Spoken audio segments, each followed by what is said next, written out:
Hello दोस्तों, कैसे हैं आप सभी। मैं राम वर्मा आपका अपने परिवार आरबीजीएस ओनली पीसेस में स्वागत करता हूं। कि लगा दो आग पानी में जवानी उसे कहते हैं और छीन लो सिलेक्शन दूसरों से कहानी उसे कहते हैं। आइए दोस्तों, आज 2025 24 फरवरी से बोर्ड की परीक्षाएं प्रस्तावित होने जा रही हैं। उन परीक्षाओं में हमारे उन्हीं परीक्षाओं से कुछ टॉपर चुने जाएंगे। और जैसा कि विगत वर्षों से आप देखते आ रहे हैं कि हमारे उत्तर प्रदेश के महमूदाबाद क्षेत्र से यूपी टॉपर का हब बन चुका है। आखिर क्या कारण है हमारे उत्तर प्रदेश के छात्रों में? क्या वो जुनून है? क्या वो लक्ष्य पाने के लिए हमेशा तत्पर रहते हैं? क्या उनका उत्तर लिखने का तरीका है? कैसे उत्तर का प्रेजेंटेशन करते हैं? क्वेश्चन की डिमांड को कैसे समझते हैं? कॉपी को कैसे लिखते हैं? तो आइए इन सभी बातों पर आज हम चर्चा करने वाले हैं दोस्तों। इन सभी बातों पर आज हम चर्चा करने वाले हैं कि आखिर हम कॉपी को, अपने सुंदर लेखन को कैसे सुधारें जो हमें बोर्ड में अच्छे से अच्छे अंक मिल सके। देखिए दोस्तों, एक छोटी सी जानकारी हम बता दें कि 2025 की परीक्षा में लगभग 24 से 25 लाख हाई स्कूल के छात्र तथा 20 से 25 लाख इंटर के, लगभग 50-55 लाख बच्चे यूपी बोर्ड की परीक्षा में भाग लेने जा रहे हैं। उन्हीं छात्रों में से 3 टॉपर चुने जाएंगे। एक तो UP topper first rank, second rank, third rank. वैसे 10th रैंक होती है, लेकिन थर्ड रैंक तक के बच्चों को ज़्यादा सम्मानित किया जाता है। तो आखिर वो भी बच्चे तो कहीं ना कहीं पढ़ाई किए हैं, वो भी तो उत्तर का लेखन करेंगे। लेकिन कोई तो खास बात है जो अपने वो उत्तर को एक अच्छे वे में प्रस्तुतिकरण करते हैं, जिससे एग्जामिनर उसे नंबर देने के लिए प्रेरित होता है और उसे नंबर देता अच्छे। क्या हम उन्हीं बिंदुओं की चर्चा करते हुए, उन्हीं बिंदुओं पर ध्यान रखते हुए क्या अपने उत्तर शैली को बेहतर बना सकते हैं? आज हम खुद कुछ कॉपियों को आपको दिखाएंगे कि हमें बोर्ड के परीक्षा में कैसे उत्तर लिखने हैं, प्रश्नों की डिमांड कैसे समझना कि आखिर बोर्ड का पेपर हमसे किस प्रश्न के उत्तर, कैसा उत्तर चाहता है, वो हमसे क्या पूछना चाहता है। क्वेश्चन की डिमांड को भी दोस्तों हम समझने वाले हैं। कुछ कॉपी के माध्यम से हम उत्तर लेखन की शैली पर भी विशेष ध्यान देंगे कि किस प्रकार से कॉपी हमें लिखना है, कौन सी गलती नहीं करना है और किस पेन का और किस स्केच का कैसे हमें हेडिंग्स डालना है, सब हेडिंग डालना है, क्या हमें उत्तर में परिवर्तन करना है। दोस्तों, सबसे पहले हम बात करेंगे। आइए क्वेश्चन को हम समझते हैं कि क्वेश्चन हमारा एक क्वेश्चन पूछ रहा है। यहाँ पर देखिएगा आप सभी लोग दोस्तों, क्वेश्चन पूछ रहा है। क्वेश्चन की डिमांड को समझने के लिए हम क्या करेंगे? सबसे पहले क्वेश्चन की डिमांड को समझने के लिए क्वेश्चन को आपको 1 से 2 बार पढ़ना है और बहुत अच्छी तरह से समझकर पढ़ना है। क्वेश्चन यहाँ पर देखिए, पढ़िएगा कि द्वितीय विश्व युद्ध समाप्ति के बाद, कौन सा विश्व युद्ध? द्वितीय विश्व युद्ध के समाप्ति के बाद औपनिवेशिक शासनों से स्वतंत्र होने वाले देशों को किन आर्थिक समस्याओं का सामना करना पड़ा? अब क्वेश्चन की डिमांड मुख्य रूप से यहाँ पर क्वेश्चन आपसे क्या पूछना चाह रहा है? क्वेश्चन पूछना चाह रहा है कि भाई जो द्वितीय विश्व युद्ध हुआ 1939 से लेकर के 1945 से, उस 1939 से 1945 के बीच में जब देश 1939 से 45 के बीच में जब देश स्वतंत्र हुए, तो उन्होंने कौन कौन सी समस्याओं का, आपको पता है कि कई सारी समस्याओं का सामना उन्होंने किया होगा। लेकिन यहाँ पर क्वेश्चन ने एक शब्द मेंशन किया है कि आर्थिक समस्याएं। कौन सी आर्थिक समस्याओं का उन्होंने सामना किया? हमें सिर्फ और सिर्फ आर्थिक समस्याओं को ध्यान में रखते हुए इसका उत्तर लिखना है। तो द्वितीय विश्व युद्ध के बाद कौन सी आर्थिक समस्याओं का सामना करना पड़ा देशों को? तो बहुत सारी आर्थिक समस्याएं। सबसे पहले इसका हम अगर उत्तर लिखें तो उसका उत्तर कैसे लिखेंगे? सबसे पहले हमारी मुख्य हेडिंग बनेगी, मुख्य हेडिंग दोस्तों बनेगी द्वितीय विश्व युद्ध। कौन सी हेडिंग बनेगी? द्वितीय विश्व युद्ध। द्वितीय विश्व युद्ध की हमारी ये मुख्य हेडिंग बनेगी। ये द्वितीय विश्व युद्ध की हेडिंग डालने के बाद हमें इसके बारे में कम से कम 4-5 लाइनों को बारे में आपको लिखना होगा कि द्वितीय विश्व युद्ध क्या था, कब से कब तक चला, किन राष्ट्रों के बीच में हुआ, कैसे क्या प्रभाव पड़ा इसका। जब हम द्वितीय विश्व युद्ध के बाद अपना उत्तर को लिख देंगे तो इसकी मुख्य हेडिंग, जो क्वेश्चन की मेन डिमांड है, वो डिमांड शुरू होती है। अब क्वेश्चन की मेन डिमांड क्या थी बच्चा? क्वेश्चन की मेन डिमांड क्या थी? यहाँ पर देखेंगे, हमने द्वितीय विश्व युद्ध को बता दिया। फिर कह रहा औपनिवेशिक शासनों से स्वतंत्र होने वाले देशों को किन आर्थिक समस्याओं का सामना करना पड़ा, किन आर्थिक समस्याओं का सामना करना पड़ा। तो हमारी अगली हेडिंग कौन सी मुख्य हेडिंग बनेगी दोस्तों? अगली हेडिंग बनेगी कि औपनिवेशिक शासन से स्वतंत्र, औपनिवेशिक शासन से स्वतंत्र, शासन से स्वतंत्र देशों को निम्न आर्थिक समस्याओं का सामना, निम्न आर्थिक आर्थिक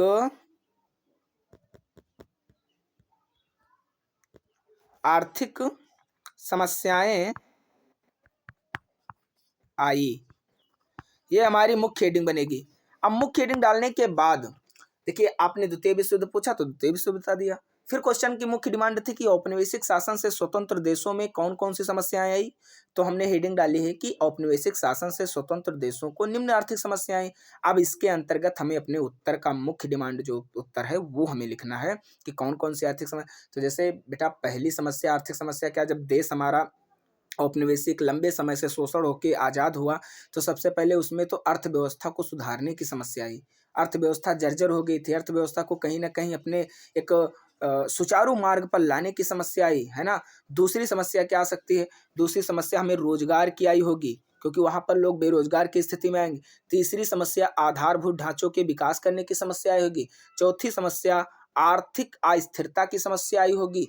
पांचवी औद्योगिक धंधों का विकास करने की समस्या आई होगी। कुल मिला के हमें ऐसी समस्याओं का सामना करना पड़ा होगा जिससे एक देश लंबे समय तक शोषित होने के बाद किस प्रकार से सुधार के रफ्तार पर आता है दोस्तों। तो इस प्रकार से हमें अपने उत्तर को लिख देना है। आपको एक सबसे महत्वपूर्ण बात बताएं कि हमारा जो सामाजिक विज्ञान का पेपर होता है वो 3 खंडों में बेटा विभाजित होता है। 3 खंडों में विभाजित होता है, खंड आ, खंड आ, खंड बा और खंड सा। आ में आपके 20 विकल्प आते हैं जो कि ऑब्जेक्टिव टाइप होते हैं। कौन से टाइप होते हैं, ऑब्जेक्टिव टाइप होते हैं दोस्तों, ऑब्जेक्टिव टाइप होते हैं विकल्प हमारे। खंड बा में वर्णनात्मक फर्स्ट प्रश्न आते हैं, वर्णनात्मक फर्स्ट, जिनका उत्तर हमें 80 शब्दों में देना होता है। और खंड सा में वर्णनात्मक सेकंड प्रश्न आते हैं जिनका उत्तर लगभग हमें 150 से 180 शब्दों में देना होता है दोस्तों। तो उस उत्तर लिखने की सबसे महत्वपूर्ण चीज ये है कि जिस प्रश्न का जितने शब्द सीमा में क्वेश्चन डिमांड कर रहा हो उतने क्वेश्चन को हमें उत्तर लिखना होता है दोस्तों। अगर 80 शब्द में कह रहा तो कम से कम आप 80 से 120 शब्द तक अपने उत्तर को लिखने की कोशिश करिए। 150 से 200 180 शब्द पूछ रहा है तो 200 शब्दों से 225 शब्दों तक अपने उत्तर को लिखने की पूरी कोशिश करिए दोस्तों, तभी आप अपने अच्छे नंबर पा सकते हो। आइए अब हम आप लोगों को एक बोर्ड की कॉपी दिखाते हैं जो कि बोर्ड में किस प्रकार से बच्चों को तैयार किया जाता है। क्या हम अपनी कॉपी को ऐसे ही लिख सकते हैं? आपको एक झलक दिखाते हैं कॉपी की और उस कॉपी को देखिए, समझिए और अपने अंदर सुधार कीजिए ताकि आप बोर्ड परीक्षा में अच्छे से अच्छे नंबर पा सकें दोस्तों।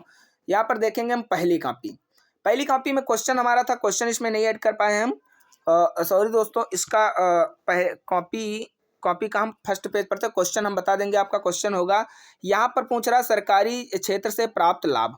क्वेश्चन यहाँ पर था कि संगठित क्षेत्र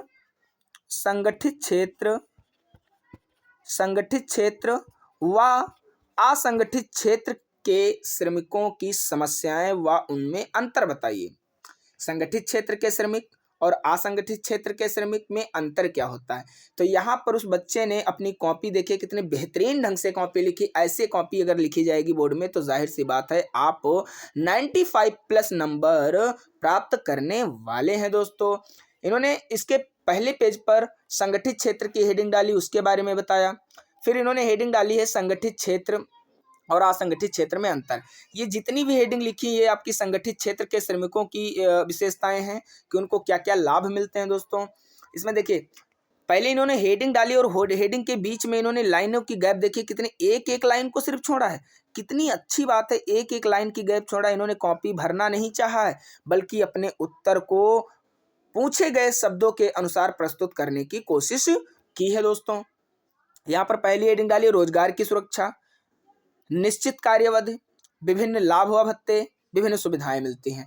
कहने का मतलब है कि जो संगठित क्षेत्र के श्रमिक होते हैं उनको ये सारी सुविधाएं दी जाती हैं। उनका रोजगार स्थायी होता है, उनके आवास के अवकाश की सुविधा होती है, उनको विभिन्न सेवानुदान मिलता है, विभिन्न प्रकार की भत्ते सुविधाएं मिलती हैं। ये सारे संगठित क्षेत्र की विशेषताएं होने वाली हैं। हमें ये उत्तर नहीं देखना, हमें ये देखना है कि उस बच्चे ने, जिस बच्चे की ये कॉपी है, वो बच्चा जाहिर सी बात है इस बार 2025 में परचम लहराने वाला है दोस्तों। इस बार 2025 में परचम लहराने वाला है।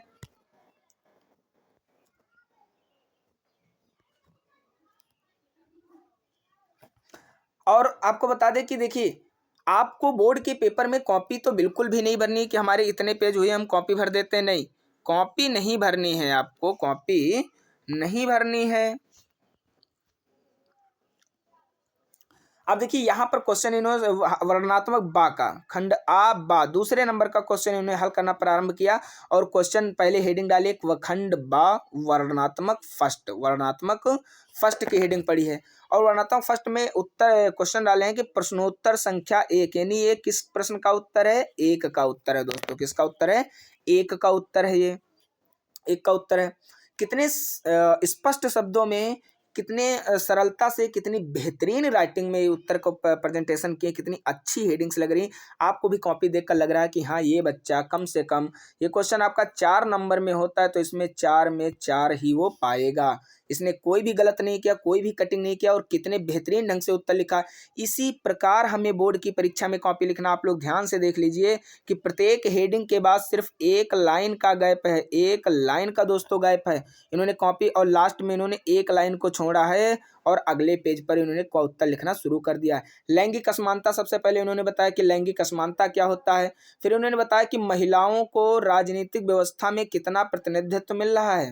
उन्होंने पूरे बात पर डिस्कस किया दोस्तों कि राजनीतिक व्यवस्था में महिलाओं को कितने प्रतिशत का प्रतिनिधित्व मिल रहा है। इन सब बातों की इन्होंने चर्चा किया है। लेकिन इन्होंने देखिए इनकी राइटिंग में कितने शब्द, सीमित शब्द लिखे हुए हैं।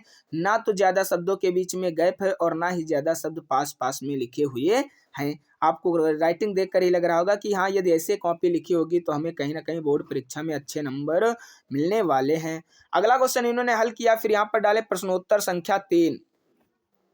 प्रश्नोत्तर संख्या 3 में इन्होंने क्वेश्चन है कि क्वेश्चन इनका है कि संचार और यातायात के साधन किसी देश की जीवन रेखाएं क्यों कहे जाते हैं, ये क्वेश्चन पूछा गया होगा। तो इन्होंने सबसे पहले यातायात के साधनों के बारे में बताया कि भाई यातायात के साधन क्या है। फिर इन्होंने संचार के साधन बताया कि संचार के साधन क्या है। फिर इनकी जो क्वेश्चन की मुख्य डिमांड थी वो क्वेश्चन था कि यातायात और संचार के साधन किसी देश की जीवन रेखाएं कहे जाते हैं, क्यों कहे जाते हैं, कारण क्या।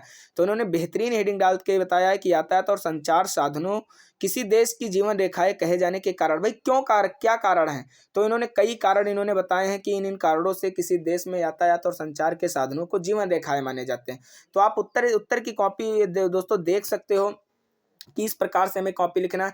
भूल कर भी गलती मत करना। बोर्ड के एग्जाम में सिर्फ और सिर्फ ब्लैक स्केच का ही प्रयोग करिएगा और ब्लैक स्केच के अलावा कोई अन्य स्केच का प्रयोग आप लोग दोस्तों नहीं करोगे। और इस कॉपी के माध्यम से आप ये अपने अंदर जरूर परिवर्तन करिए कि कॉपी भरने के चक्कर में बिल्कुल मत रहिए। आप अगर उत्तर 180 शब्दों में लिखे और वही 180 शब्द 3 पेजों पर लिखोगे, सब कुछ बेकार हो जाएगा, कुछ भी अच्छा नहीं रहेगा। आपको 180 शब्द लिखने हैं और आपको राइटिंग बनाकर, बेहतरीन राइटिंग में आपको क्वेश्चन की डिमांड को समझते हुए अपने शब्दों को स्पष्ट, सौंदर्यपूर्ण और पूर्णतया सफाई यानी पूर्णतया स्पष्ट लिखने हैं दोस्तों। इस पेपर की कॉपी में आप देख सकते हो कि एक भी कहीं भी कटिंग नहीं है। इससे साफ जाहिर होता है कि जिस भी बच्चे की ये कॉपी है, मैं भी उसके लिए दुआ करूंगा कि वो ज़रूर इस बार यूपी के बोर्ड में टॉप करे, क्योंकि ऐसी कॉपी एक कक्षा 10 का छात्र यदि इस प्रकार से कॉपी लिखता है तो जाहिर सी बात है उसको नंबर अच्छे मिलने वाले हैं दोस्तों। यहाँ पर दोस्तों आप देखेंगे कि विकल्प के क्वेश्चन दिए हैं, क्योंकि 20 विकल्प आपको बोर्ड पेपर में भरने होते हैं, लेकिन वो तो खैर ओमार पे दिए जाते हैं, वो उत्तर आपके ओमार पे दिए जाते हैं, ओमार सीट पर आप उनका उत्तर देते हो। लेकिन अगर कॉपी में लिखना हो तो आप कैसे लिखोगे, जैसे क्वेश्चन नंबर 1 विकल्प 2 3 4 ऐसे, जैसे 11 12 13 14 15 करके विकल्प डाले हैं और इसका उसके बाद में ऑप्शन नंबर भी डालें कि 11 का ऑप्शन नंबर सी और उत्तर कौन सा से 1970 में, फिर 12 का सी थोरियम, फिर 13 का सी प्राकृतिक गैस। इस प्रकार इन्होंने क्वेश्चन नंबर भी डाला है, विकल्प नंबर भी डाला और विकल्प का सही उत्तर भी डाला। तीनों चीज एक पास में स्पष्ट रूप से इन्होंने कैसे दिखाई है। सबसे बेहतरीन कॉपी है। अगर इस प्रकार से आप कॉपी लिखते हो तो जाहिर सी बात है दोस्तों, आप बोर्ड परीक्षा में अच्छे नंबर पाने वाले हो, अच्छे नंबर पाने वाले हो दोस्तों। तो अब हम आपसे यही उम्मीद करेंगे दोस्तों कि इस कॉपी को देखने के बाद अगर आप इस तरह से अपनी कॉपी लिखते हो तो जाहिर सी बात है आपको बोर्ड परीक्षा में अच्छा परफॉर्मेंस मिलेगा, देखने को मिलेगा। आप अपने समय को ध्यान में रखते हुए, अपने शब्द सीमा को ध्यान में रखते हुए अपने उत्तर शैली को बेहतर लिखेंगे, आपको एकदम अच्छे नंबर मिलेंगे दोस्तों। इसमें कोई दूसरी बात नहीं है। और आप लोगों को बता दूं दोस्तों कि बोर्ड परीक्षा में जो 10 नंबर का मानचित्र आता है, हमें 10 नंबर में मानचित्र भरना होता है। 10 नंबर में हमें मानचित्र के क्वेश्चन भरने होते हैं दोस्तों। तो उस 10 नंबर में हमें क्या करना है कि वो जो मानचित्र भरने के लिए हम कैसे मानचित्र भरे, वो हमारे चैनल पर वीडियो ऑलरेडी पड़ा हुआ है कि हम बोर्ड परीक्षा में मानचित्र को कैसे भरें ताकि 10 में 10 नंबर मिलें। तो उस वीडियो को आप लोग ज़रूर देख लीजिए, और ताकि आपके वो 10 नंबर भी ना कटे, क्योंकि 20 विकल्प प्लस 10 नंबर जो आपके वो होते हैं वो बिल्कुल आपके ऐसे नंबर होते हैं जिसमें कोई कटौती नहीं की जा सकती। आपके पूरे के पूरे 30 नंबर मिलेंगे अगर आपने उत्तर पूरा सरलता और सही शब्दों में उत्तर दिया दोस्तों। तो दोस्तों उस वीडियोस को आप ज़रूर देख लीजिएगा। तो थैंक यू दोस्तों, आप लोगों ने इस वीडियो के माध्यम से समझा कि हम कैसे अपने उत्तर की शैली को बेहतर बनाएं। और जुड़े रहिए हमारे साथ इसी तरह के महत्वपूर्ण वीडियो और महत्वपूर्ण जानकारी के साथ। जय हिंद।